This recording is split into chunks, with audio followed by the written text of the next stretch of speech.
This is K.M. Weiland, and you are listening to the Helping Writers Become Authors podcast.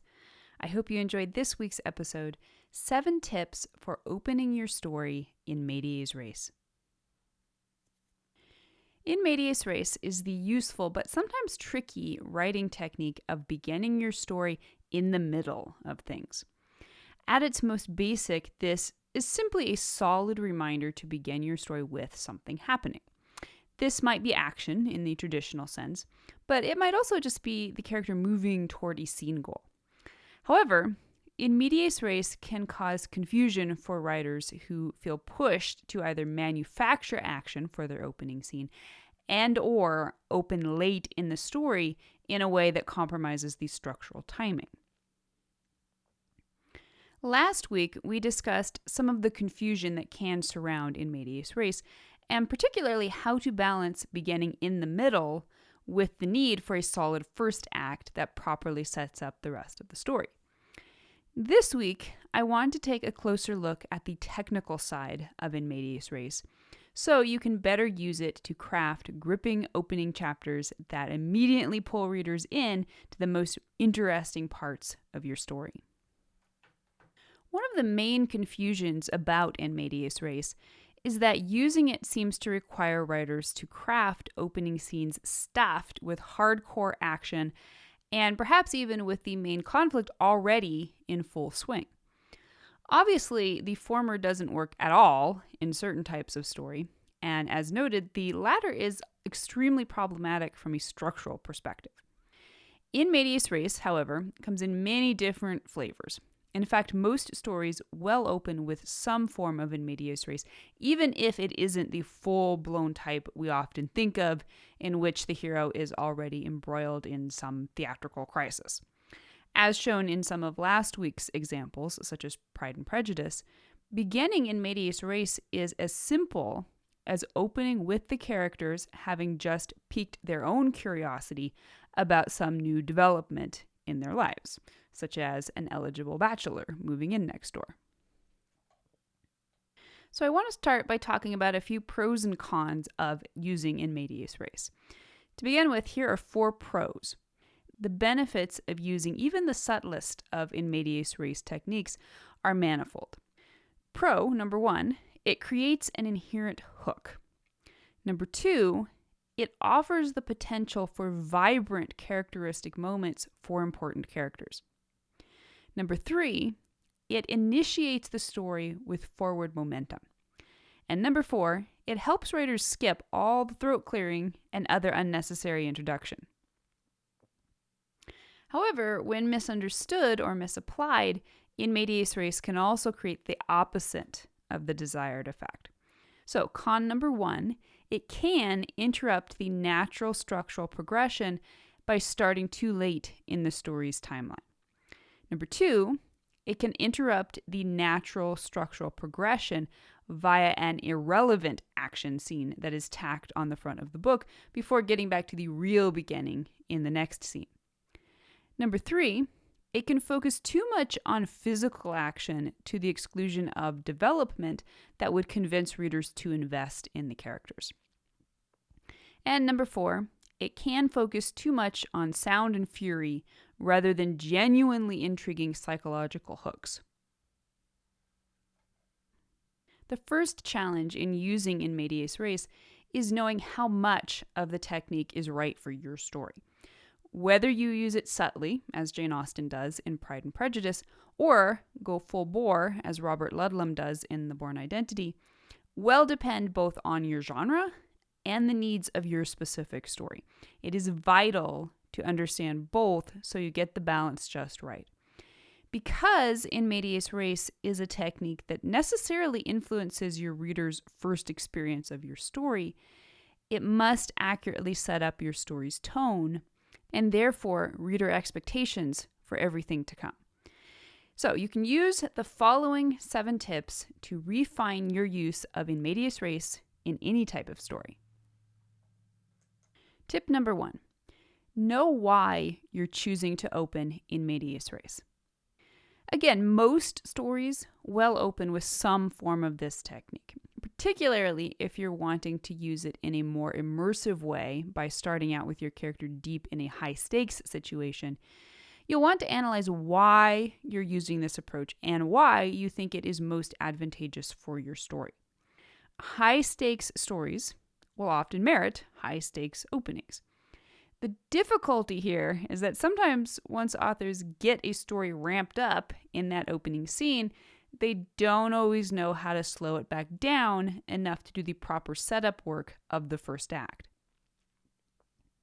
One option is to open with a high-stakes situation that the protagonist is not yet involved with. Then you can slow back down to introduce your protagonist now that you've let readers know about the suspense on the horizon. Jurassic Park does this particularly well by opening with an intense scene in which an unseen monster kills a bunch of workers, before slowing way down to focus on its characters for the entire first half of the story. However, this is a tricky approach in itself, since it means you're opening with a framing scene that basically entails all the usual pitfalls of a prologue. The two main issues are that, number one, you miss out on one of your best hooks, which is your protagonist, since you're opening with supporting and perhaps entirely expendable characters. And number two, you essentially have to write two opening chapters, since you still have to introduce your main character and hook readers into caring about them. So knowing your audience and how to set up their expectations for the type of story you're writing is key here. Tip number 2, honor scene structure and use it to your advantage. One of the simplest and lowest pressure ways to begin in Medias Res is simply to begin in the middle of a scene. Specifically, this means beginning with the scene's structure already underway. You can view the main part of a scene as being made up of 3 parts. Number 1, goal. Number 2, conflict. And number 3, outcome. Knowing this, you can then work the scene's structure in your favor to begin at a point when the character is fully engaged in the scene's most interesting action. Opening in Medias Res is as simple as beginning with the character already working on trying to accomplish a scene goal versus sitting there deciding what goal he should work on. Getting right to the scene goal in the opening scene is the single best way to cut through any unnecessary throat clearing. You can catch readers up on the why as you go or as needed. And you can see how this works even in stories that open long before the main conflict is encountered, such as Jane Eyre, which opens with the protagonist's simple goal of hiding from her cousins so she can read by herself. This goal is then promptly and dramatically obstructed in a way that perfectly characterizes the protagonist and the stakes of her situation. Now, you can also open a little later in the scene with the conflict portion once the character has already run into an obstacle to his scene goal. This requires a little more finesse, since it offers the same challenges as opening smack in the middle of any type of action. You want to make sure readers have enough investment in the characters to actually care that they're poor orphans with mean cousins. For example, you can imagine how differently Jane Eyre's beginning would have felt had it immediately opened with her hitting her cousin in the head with the book, rather than with her hiding away. Tip number 3, identify how this scene opens the plot. As we've seen, opening in Medias Res does not require opening with the protagonist immediately embroiled in, or even aware of, the main conflict she will later engage in with the antagonist. The entire first quarter of the story, the first act, is about setting up that conflict and leading the protagonist into direct engagement with it via the call to adventure at the inciting event, which does not take place until halfway through the first act, and then the irrevocable first plot point that leads directly into the second act. Like all scenes, the opening scene must contribute to the plot. It must be the first domino in a seamless row of dominoes, each knocking into the other, to create a causal progression of story events. So you will want to consider how the action you've presented in your opening scene offers the first event in your character's journey toward the main conflict. Even opening scenes that focus predominantly on character still need to create situational consequences that prompt the character's next scene goal, which prompts the next scene goal, which eventually leads to an unavoidable entanglement with the story's main plot goal and thus the conflict. For example, Adventures in Babysitting opens with the seemingly random event of the protagonist's boyfriend canceling their date for the night. In addition to introducing the protagonist and setting up her relationship with her boyfriend, this turns out to be the event that directly kicks off her crazy adventure in the wilds of Chicago with the 3 kids she agrees to babysit for the night. Tip number 4. Focus on the characteristic moment. Because In Medias Res usually offers an inherent emphasis of plot and action, it can be easy to let the all-important ingredient of character slide to the back burner. Your characters are your single greatest opportunity to hook readers. After all, if the characters aren't interesting, why read the book? If the characters are interesting, then readers will happily be entertained by them while you get the rest of the story's pieces set up for the plot. It's always optimal if your opening scene can set up the full trifecta of plot, character, and theme. However, if you have to choose just one, character is usually your best choice. This is why characteristic moments are one of the single best ways to use In Medias Res. Begin with your character neck deep in some situation that is relatively normal for them, or at least the result of actions and attitudes that are normal for them. For example, the movie Treasure Planet, which is one of my favorite adaptations of Treasure Island, opens with the teenage protagonist Jim Hawkins getting arrested, again, for showing off his impressive solar surfing skills in a restricted area. This scene neatly introduces the character's recklessness, his joy of life, his skills, which will become crucial in the climax, his flirtation with delinquency, which directly contributes to his mother's agreement that he go off for a few character-building months in space, and his troubled backstory as a fatherless boy. Tip number 5. Choose a thematically pertinent scene. Sometimes choosing the right moment to open a story is difficult because so many aspects of the character's life are dramatic and interesting.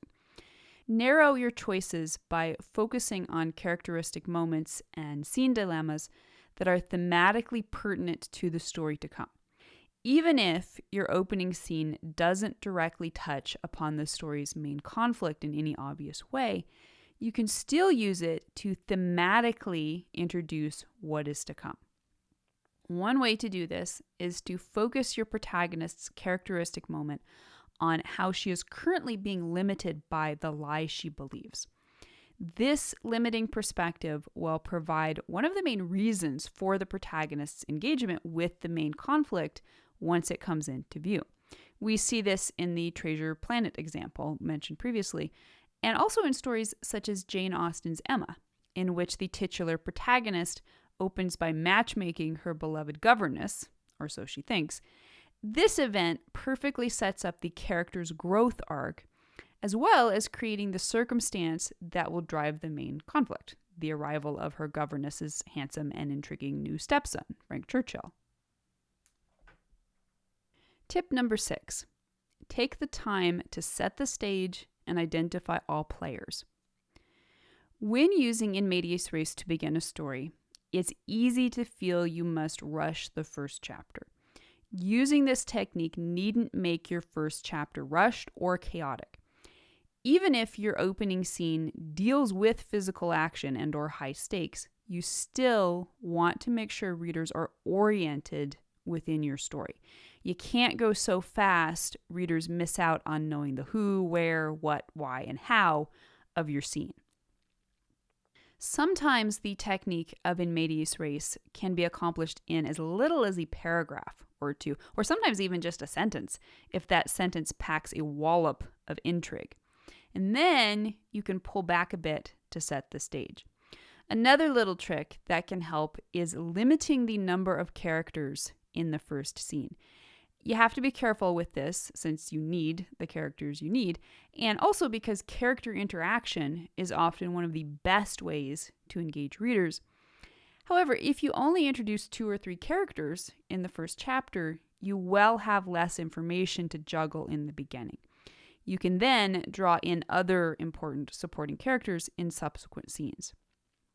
Stories such as The Great Escape, which do begin deeply in medias res, focus on setting up the initial conflict situation, arriving in a new POW camp, along with the scene's specific conflict, immediately attempting dozens of escapes, while carefully layering in multiple characteristic moments from its many important characters. And tip number 7, carefully plan backstory presentation.